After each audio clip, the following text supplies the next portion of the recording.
Baik, kembali semula di Malaysia hari ini dan terima kasih terus setia bersama dengan kami. Kita nak kongsi berkenaan dengan langkah proaktif untuk usahawan yang terjejas akibat wabak COVID ini. Kita tahu, saya maklum bahawa tidak siapa menyangka bahawa bencana besar ini memberi satu lagi bencana kepada ekonomi Malaysia dan juga global. Dan ini memberi kesan yang sangat-sangat besar kepada beberapa pihak, terutamanya mereka yang menjalankan perniagaan sendiri sebagai usahawan. Mereka antara yang terjejas teruk akibat COVID-19 ini.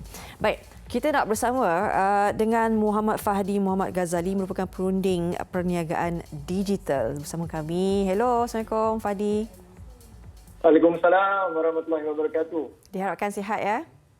Alhamdulillah. Fariha sihat? Alhamdulillah.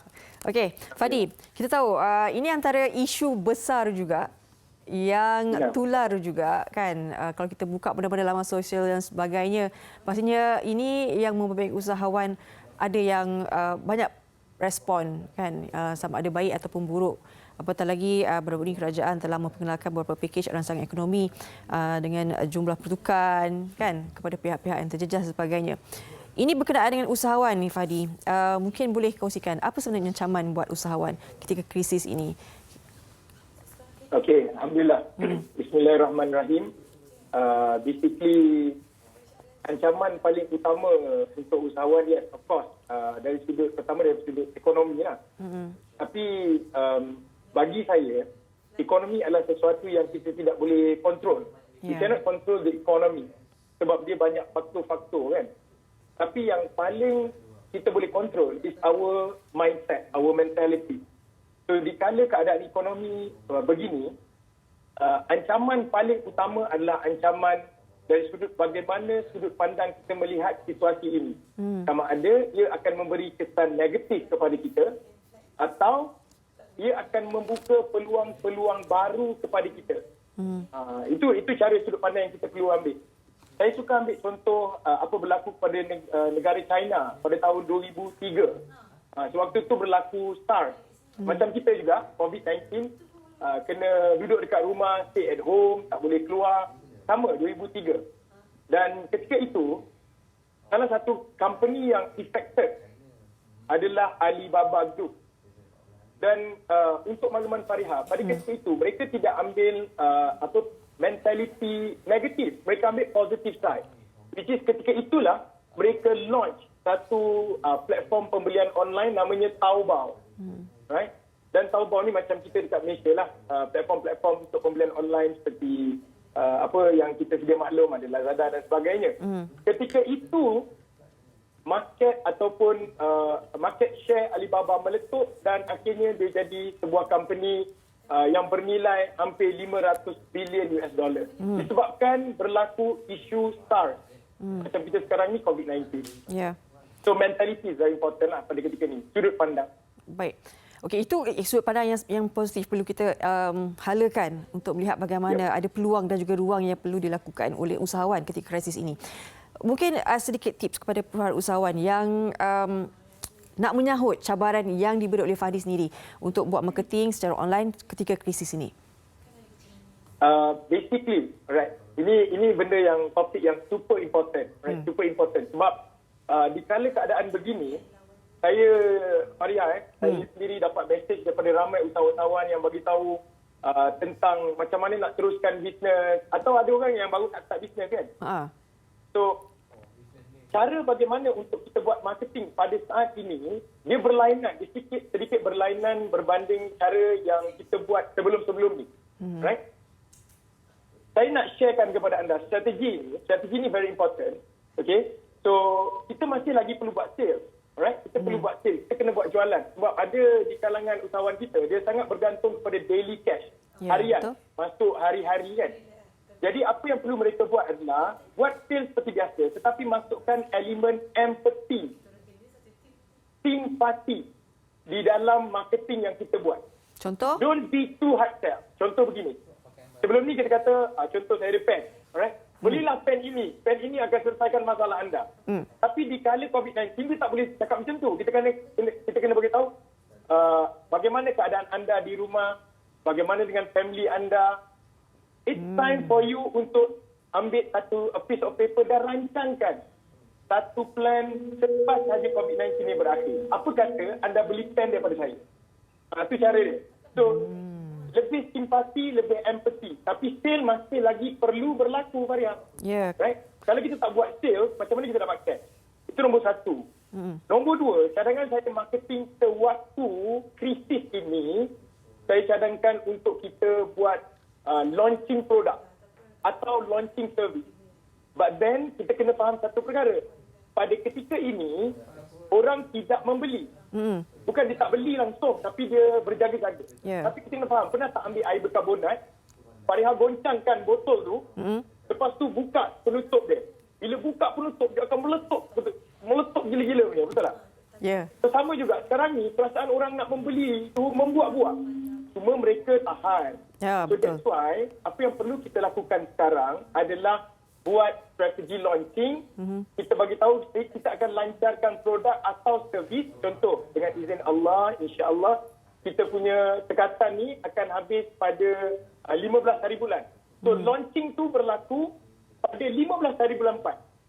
Jadi kita bina perasaan keterujaan orang pada ketika ini dan 15 hari bulan kita buka jualan. Masa itulah orang akan berlumba-lumba beli produk atau servis kita, insya-Allah.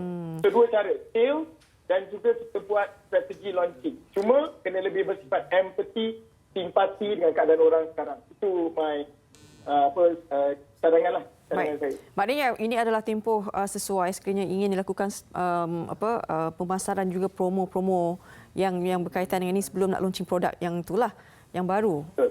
Betul. Baik. Sekiranya usahawan atau peniaga yang menjalankan perniagaan secara konvensional kan, sukar untuk buat macam secara online dan sebagainya. Adakah terlambat mereka nak tukar strategi perniagaan mereka yang diusahakan itu kepada platform digital? Okey, begini. Kita kena faham satu perkara. Digital punya ekonomi, dia bukan menguncup, Fariha. Dia tidak menguncup. Dia sentiasa keep on membesar, membesar dan membesar. Dan Fariha kena faham satu perkara. Which is, bila kita bicara soal digital, dia tidak ada sempadan. Dia borderless. Yeah. We are talking about 7 billion people. 7 billion manusia yang memerlukan produk dan servis anda yang sedang melihat kita live. Kita bukan hanya bercakap tentang 30 juta rakyat Malaysia, tidak. Kita bercakap tentang 7 bilion manusia di dalam dunia ini. So, bila kita bicara soal 7 bilion, dia tidak ada lambat atau cepat. Yang ada adalah mula atau tidak. Itu je. Itu cara kita berfikir. Sebab saya sendiri, untuk makluman Faria, saya punya syarikat Pania Ibu, saya asaskan dengan pengalaman saya buat bisnes secara online 12 tahun lamanya. Dah 12 tahun saya buat bisnes online. Dan ketika saya bermula tahun 2008, saya pasarkan produk dan servis ini ke 4 negara. US, UK, Canada, Australia. Kerana 4 negara ini yang banyak guna digital marketing. Yeah. Pada ketika itu. Tetapi what happened, market tu sampai lama-lama dia grow. Sampailah ke Malaysia sekarang. Dan kita kena ingat, Fariha, the next big economy pada 20, kalau tak silap saya, 2050 adalah kita punya negara jiran, which is Indonesia. So, menggunakan digital marketing, kita boleh tap market Indonesia yang ada 300 juta rakyat, 10 kali ganda daripada Malaysia. So, adakah kita terlambat? Tidak. Dia bukan lambat atau cepat, tidak. Persoalannya adalah mula atau tidak.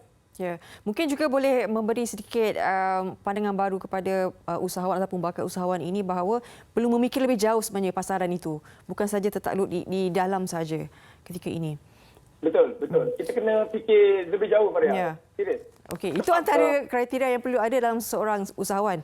Dan okey, kita nak tahu juga mungkin Fadi boleh memberi sedikit pandangan jugalah kepada mereka, kan kita tahu dalam keadaan krisis besar sebegini ada yang bergantung harap kepada gaji harian, kan ada juga yang tidak dibayar gaji ketika ini, mungkin diberhentikan ketika krisis ini.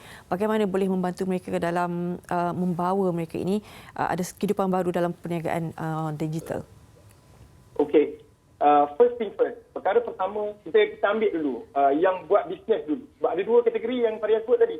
Pertama yang dah buat bisnes, maksudnya yang lebih kepada konvensional punya bisnes lah. Kan, tak kedai dan sebagainya kan. Nombor dua adalah orang yang nak cari income tambahan. Baik, kita pergi yang first kali. Yang buat bisnes konvensional, apa yang saya sarankan adalah strategi yang kita perlu guna sekarang ni adalah anda mesti pergi online sekarang, ikut mana-mana pun. Sebab apa? Kalau kita tengok package rancangan ekonomi baru-baru ni kerajaan lancarkan, kerajaan siap beri internet percuma kepada semua orang.